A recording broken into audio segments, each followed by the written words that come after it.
Section 4.1, Visualizing Variability with a Scatterplot. Okay, a scatterplot is a graph where two numerical values, or variables, are graphed to show a relationship. It's a graph with only points. So different than a bar graph, different than a histogram, different than a pie chart, a scatterplot just has a bunch of points that have been graphed. Note, for a scatter plot, the lower left-hand corner is not required to be at 0, 0. It can be, but it doesn't have to.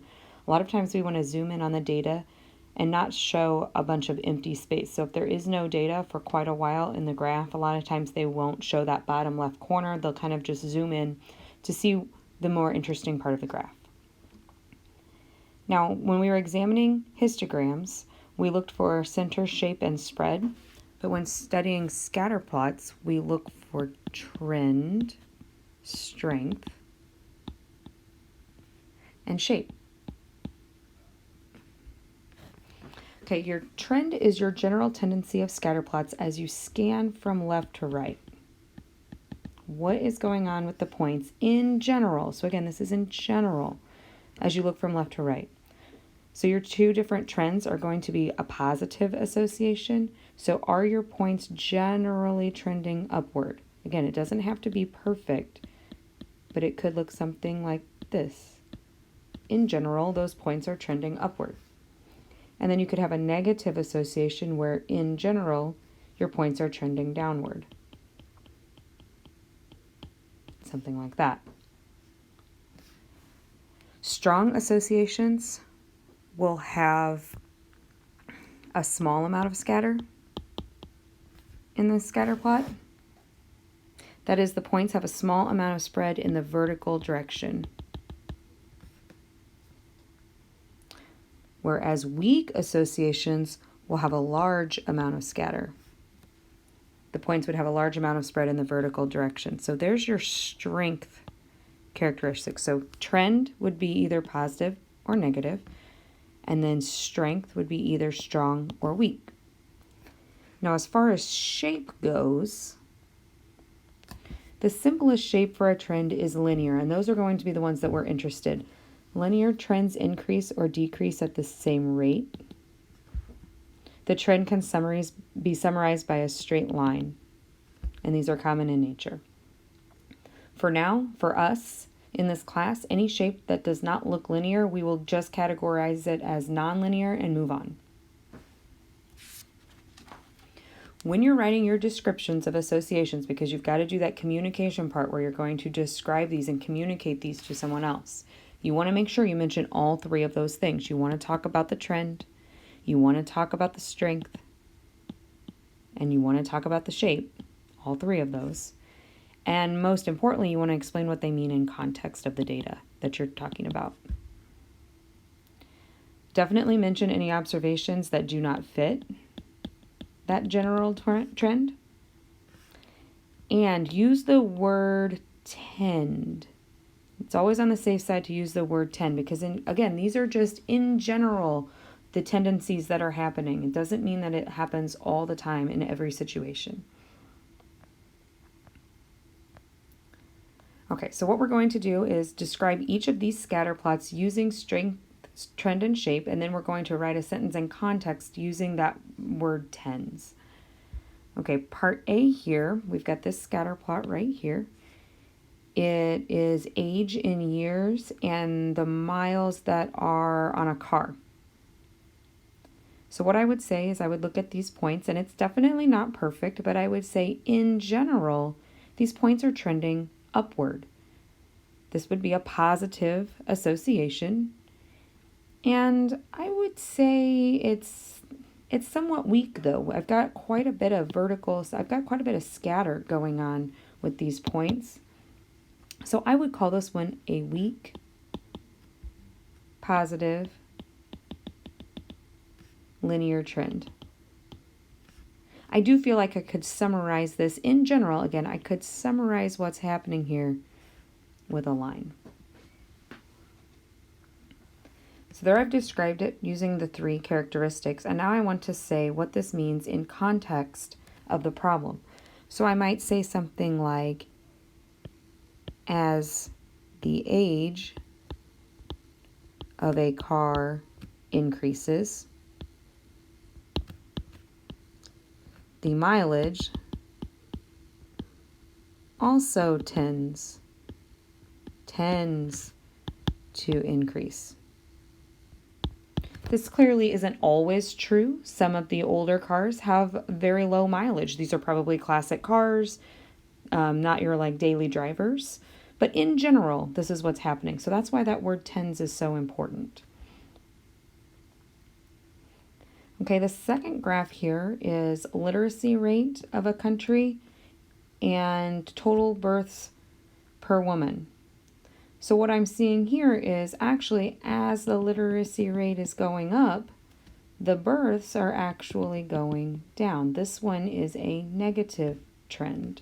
Does also look like it could be summarized with a line though. This one to me looks like it's a bit stronger. I feel like the points are clustered a little more closely. So I might say on this one that it is a strong negative linear trend. And how I would summarize that in context, I sort of just said it. I would say something like, as the literacy rate increases, so as we go up in literacy rate, the total births per woman tends to decrease. It tends to go down. Again, that's the general pattern. It's not true for every single point on the scatter plot, though.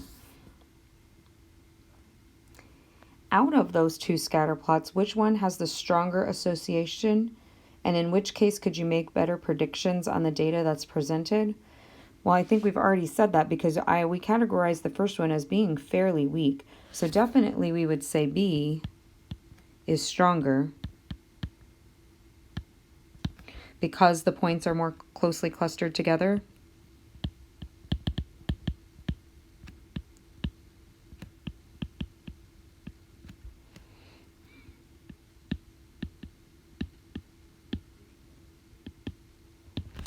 And in those cases, the stronger associations do mean that we could make better predictions there. So we could make better predictions off of this graph.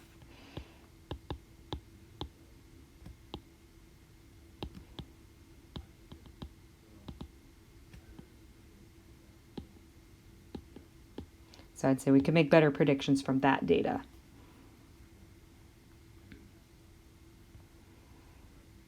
Okay, let's describe the following scatter plots which do not depict linear trends. So far we've only saw two, and I categorized both of those as being linear. So now let's look at something that's not linear.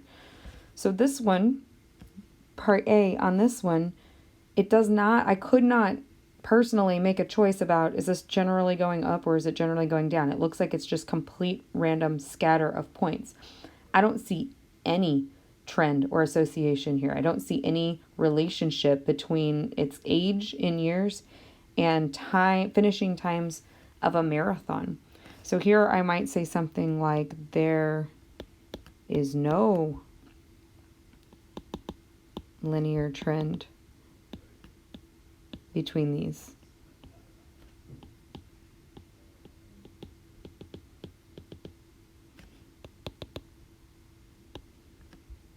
Or at a marathon.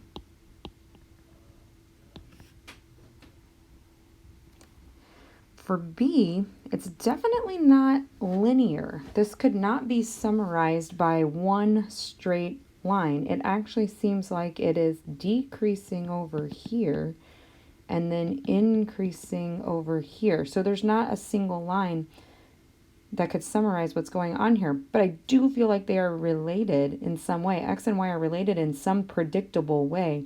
There's not a lot of scatter in the points. They're very grouped together.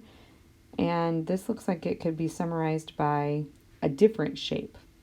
Some of you may know that shape as a parabola from your algebra classes, but for us in statistics, if this is us, we just say there's a non-linear trend happening and then we don't have to talk about it anymore. So there is some kind of a trend, but there is a non-linear trend between X and Y in this case.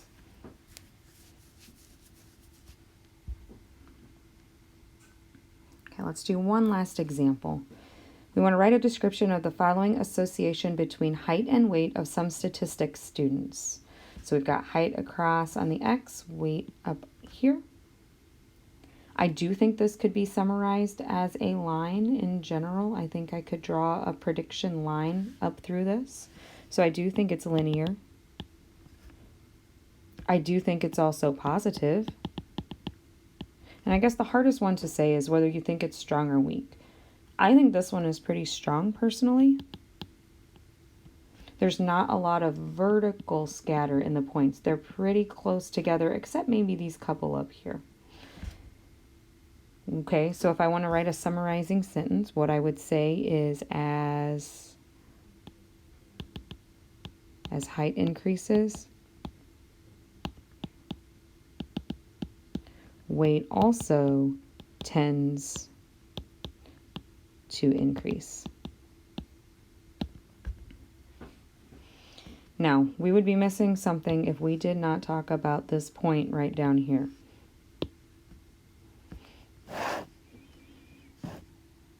So I don't know what has happened down here. This point looks like it's at about a height of what, maybe 18 and a weight of 100.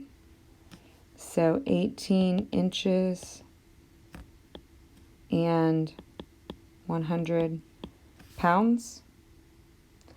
I am venturing to guess this is probably a mistake.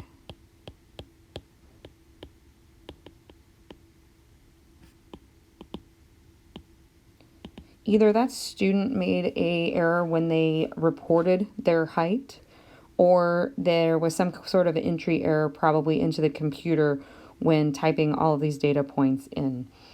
I'm not sure. Maybe they meant, this is just totally guessing, maybe they meant 78 and their 7 was written very sloppily and looked like a 1.